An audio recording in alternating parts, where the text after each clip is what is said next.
Welcome to another episode of BWT. Today we have a guest. We are bringing back Jovan Enriquez to the show. Welcome.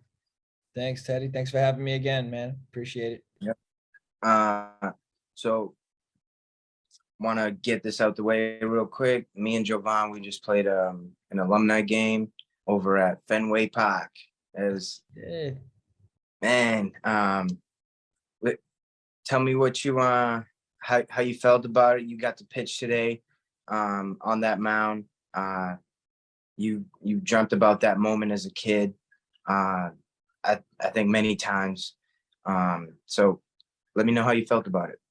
Yeah, man. It was honestly a surreal moment. I had adrenaline going through my body. Like it's just an amazing. I felt blessed, and I felt so proud, to be able to pitch in my hometown favorite team ballpark. It's great. Yeah. How about you? How did you feel? I mean, it was a dope experience. As you guys can see, I'm a Yankee fan. It was nice to see the standings out in Fenway Park on the monster. Here we go. When you see like Boston Red Sox, it was like at 11. But I don't know, because that was before Jose Ramirez went off for 3 home runs, like first time in his career ever doing that. And the Yankees won the 3rd game in their doubleheader today, so it might change a little bit. And we've got a big series coming up. Yes, we do. We've got the introduction to chapter 2023 of the rivalry. Man, what got you into this rivalry? I definitely have to say what got me into this rivalry is 100%. I mean, growing up as a kid, all you hear about is the curse of the Bambino. But it never really struck home to me till I think it was Pedro Martinez might have beamed A-Rod. I might be incorrect on who was pitching, but all I know is I remember Jason Varitek stopping him from going to the pitcher, and Varitek won that fight. Got some good punches on A-Rod. That famous picture. Yep, and that created exactly. That created an iconic picture, and that definitely was my favorite moment. And it felt like that's what really snapped the curse for us, even though it was before that season that we won the World Series. But it was kind of like we're sticking up to the bully, Yeah. That was good to see. Yeah. So what got me into the rivalry was just that passion that we had towards like just disliking that other team. I don't know what it is about us sports fans that we just have that satisfaction of like not liking a particular team. And man, that felt great. Just that adrenaline, like every time they would play when I was growing up, it was all over Sports Center, like, oh, the rivalry, this, that. And there was always, I remember when Roger Clemens threw, an overreaction by Manny Ramirez. That ball was not at his head, but he charged him out nonetheless. And then that was the iconic Pedro throwing that old man down. He tossed Don Zimmer down. That was a great moment as well. And the thing about that moment that I'll never forget is Ortiz, when because he was standing near Pedro when it happened, and as soon as he threw him, his hand just went on his head like, yo, what are you doing? Yeah. Like, oh my God. And he said that he like blacked out in that moment, if I remember correctly. Pedro was like, he just came at me and I just threw him to the ground. That was great. That was crazy. There's been multiple brawls. The most recent one was probably the Joe Kelly one. Yeah. Joe Kelly and Tyler Austin. That Joe Kelly one was nice. That was fun. That was fun. Uh, I like seeing Judge. Just like just moving everybody like with one hand, just like. But Joe Kelly, I would say, won that one. Got him to the ground and got a couple licks in. Oh yeah. Uh, and that moment right there I think, got Tyler Austin traded to the Twins later on that season. Oh yeah. So um, he lost the battle, and then he ended up getting shipped out of town. So it's a bad couple of weeks for him. Mhm. Um, just big news in the MLB right now. Superstar pitcher Jacob DeGrom shut down for his second Tommy John surgery. Man, what is your reaction to that? I mean, the guy is just so talented. He's probably the most dominant pitcher in the game when he's healthy. You know, he probably is going to be a Hall of Famer. But it's sad because, as you know, I'm a pitcher as well, and like those kind of injuries, you can't do anything about it. You know, he's a hard worker. He has a extremely hard work ethic. Um, it's just sometimes things happen, and even in that interview when they asked him about it, he shed some tears over it. I could just tell, he's really upset. He let a lot of his fans down, let his family down, and not only that, he's letting himself down. He's putting in countless hours of hard work, and it's just everything just not going the right way for him. So um, I think he comes back. He gets stronger. He knows what it takes to rehab and get back in there. It is going to take a lot of hard work. He's done for the rest of the season, but hopefully, he can come back and he can give at least a couple of years without any injury moving forward. Yeah, um, man, in the beginning of the season, I put in $1 ticket for a couple of the future bets. DeGrom was the AL Cy Young, so we can throw that out the window. I think he wanted to be the Cy Young winner as well. He probably wanted to stick it to the Mets a little bit. They didn't have faith in him. They got rid of him. They had all that money to spend on him, but it kind of was like, we don't trust you to be healthy for another year. And they might have known something was up internally as well, for them not to spend that money. But yeah, I'm rooting for him. I hope he gets better and he can dominate the game, because I'm a fan of baseball and I just want to see greatness every time they go out. So he's definitely one guy I love to watch.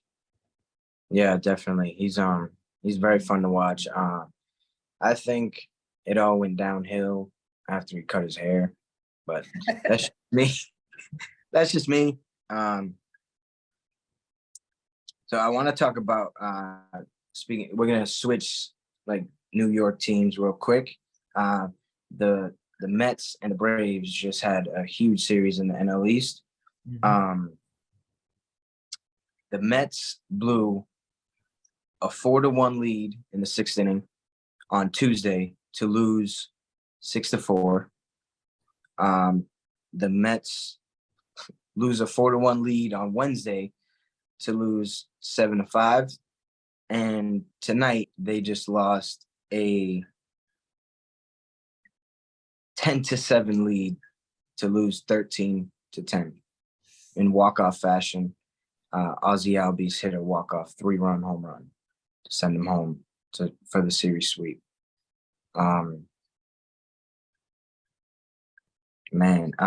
game Tuesday night was the game that Pete Alonso hit a home run, and then he yelled, "Oh, throw it again, throw it again." Yeah. And I think that's what sparked them. I mean, baseball has a funny way of working like that. Like, it's like you got to keep your mouth closed sometimes. Don't get too cocky. Don't get too ahead of yourself. Stay in the moment, because baseball has a funny way of coming back to biting you once you start talking. And Definitely. he also got beaned the next day, Mm-hmm. saying that. For, And I know I mean, I was kind of like on the fence about how to feel about that situation, just because he did get hit on the hand. Mhm. If I hit anywhere else, like, the leg, the ribs, anything like that, I'm all for it. But you don't want to see a guy like Pete Alonso. He's also hitting very well this season. Potentially, go down for a couple of weeks off of getting hit off a retaliation pitch. Yeah. I mean, And speaking about the retaliation pitch, some people have different views on that. As a pitcher, how do you feel about the retaliation pitch? I mean, me, I've always been all for it, big time, all for it. Just don't go for the head. I got respect for guys. If I hit you, it's because you probably deserved it. You're either trying to show me up in the box, or I just don't like the way your team's playing, the way you guys are talking on the bench. I've never been afraid to hit somebody. But end of the day, we're just trying to play some baseball, right? We're trying to just go ahead and, we got to create boundaries at the same time, right? Because if not, they're going to try to walk all over you. Yeah. But I see MLB right now, they're really staying away from that, like, big time. I think it's because of all the money that's put into the players right now, that they really don't want their guys hurt or suspended games and things like that. But, back in the day, it was like, if anybody crossed the line, they're ready to fight and they're ready to throw. So Yeah. That that one video of the double play back in the day when the dude literally just, I think it was Albert Bell, he just runs over the second baseman. Oh yeah. Like, He got jumped. Didn't he get jumped? yeah, I think so. That was insane. But let's preview this series coming up, the rivalry. So Friday night we have is it Garrett Woodlock? Is that his name? Yep. Yeah. Yep, I remember the guys at the bottom. And then we got he had Garrett Whitlock has a 2-2 record with a 5.61 ERA, and he's going up against Garrett Cole, who is undefeated 7-0 with a 2.82 ERA. Listen, Red Sox Nation, I know you do not have to say it. You own Cole. I get it. I don't want to hear it. But we Right own him now, in the playoffs. We own him in the playoffs, not necessarily the regular season. So, but right now, I feel like recently he's been going back to his, I'm going to throw it right down the middle and see if I can get it by these guys. And they're hitting the ball 400 feet off it. So, oh God, I'm you're on the fence about this game. Yeah, I'm intrigued about how this game is gonna go, because I know how they hit him. They hit him well. The Red Sox are off to a shaky start right now. But this game, you get up for games like this, no matter what your record is, no matter how you're playing, how you did the series before, Red Sox, Yankees, you're up, motivated, ready to go. Damn.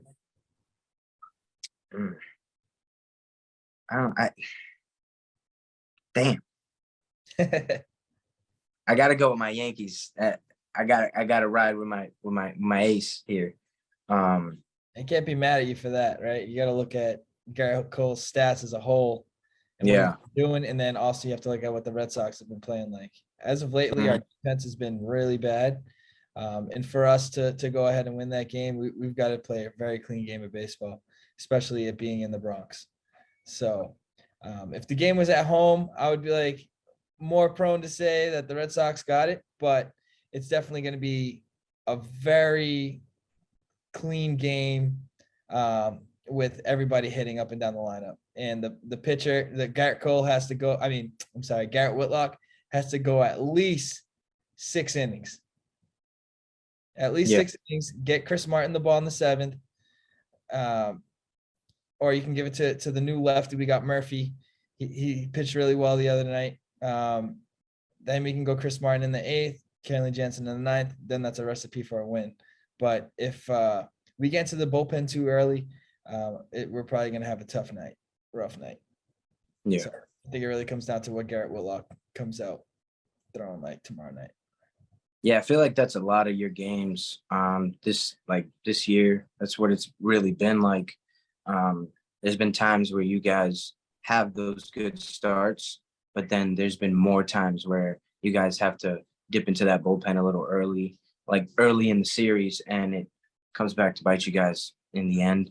That's what Uh, happened tonight. I mean, Corey Kluber let up 7 runs tonight Dude, in what is going on with the fifth and the sixth inning.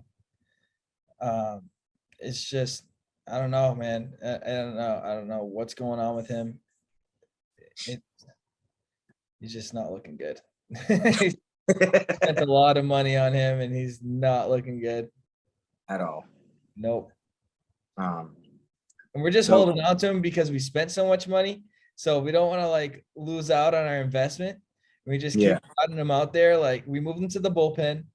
That's, I mean, he did okay his last outing, but tonight, like 8 runs is like, that's just, that's horrible. Horrible, horrible pitching. And then Cora keeps him out there for 3 innings. It's like, come on, man. He let up 5.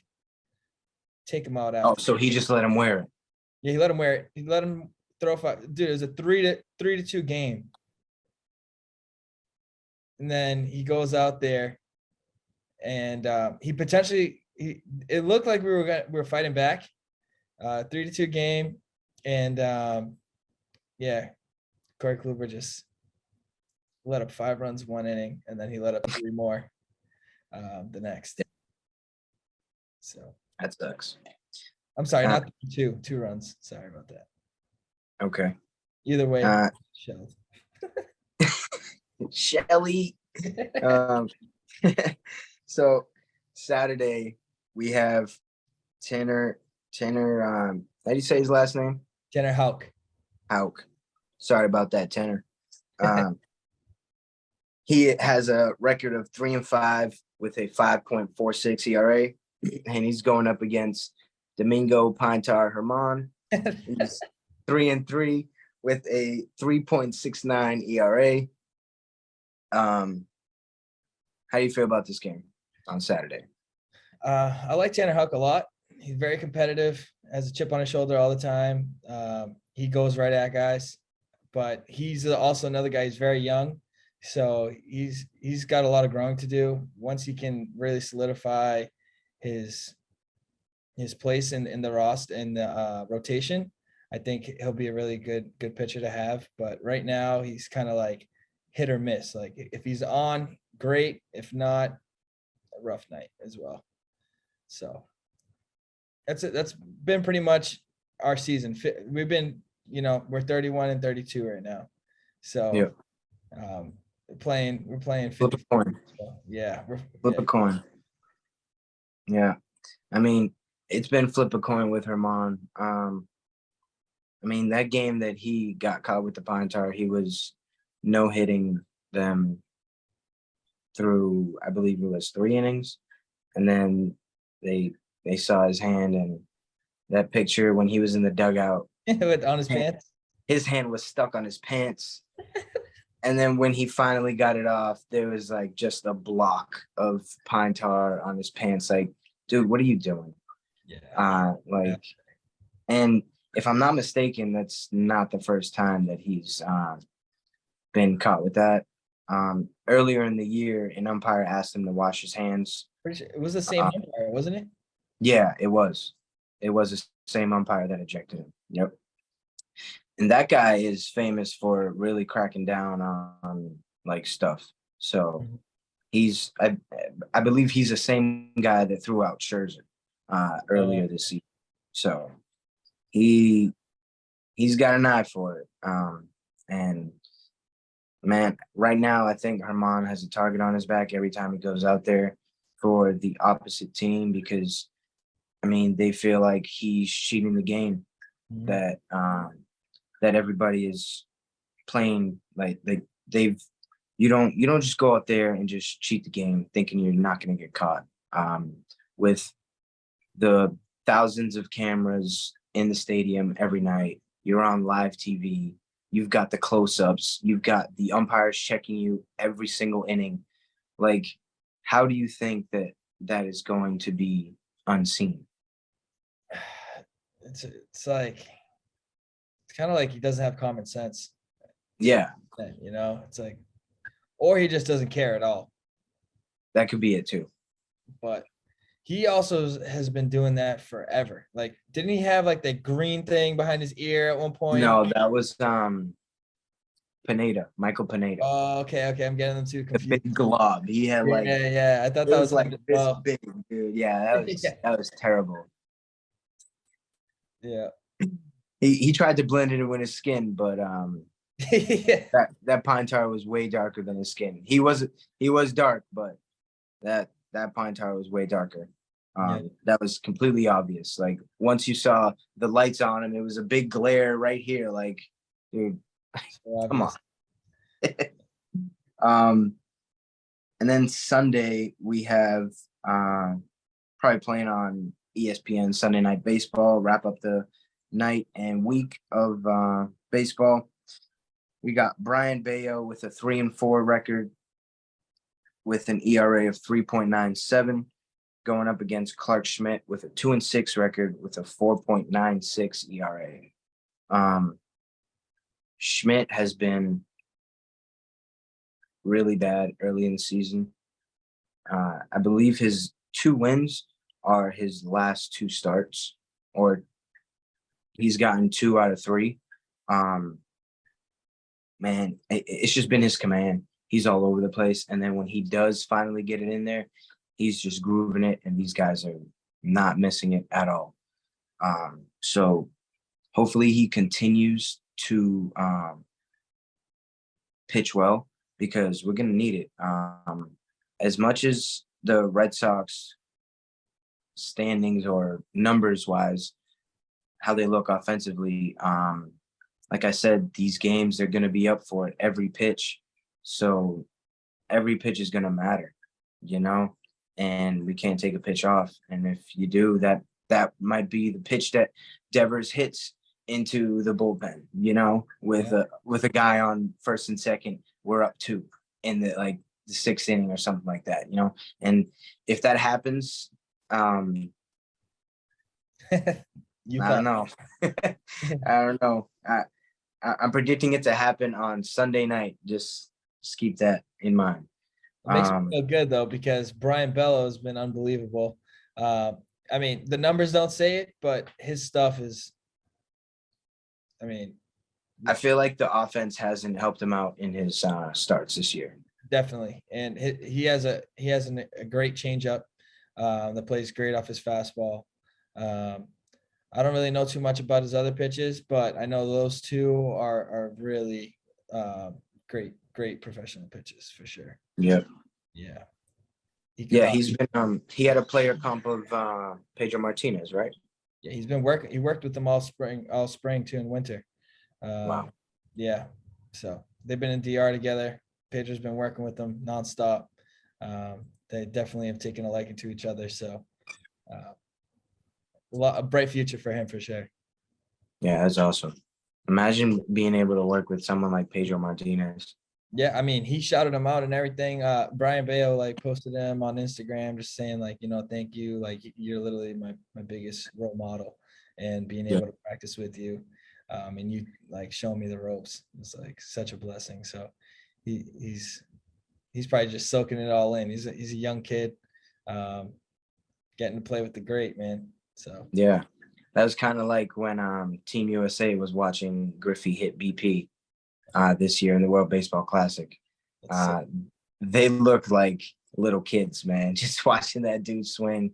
And I mean, I probably would have done the same thing, because growing up, that with those guys, normally their favorite player was Griffey.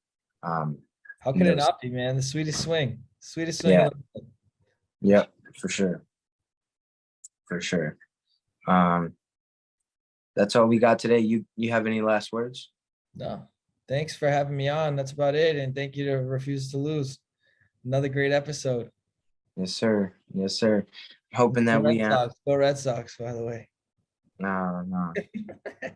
The kids are gonna be starving this weekend. All right. I hope not. I got my 99 ready to go. All right, man. as always, appreciate you for being on. Shout out to Refuse to Lose, as always. Peace. All right, Teddy. Peace.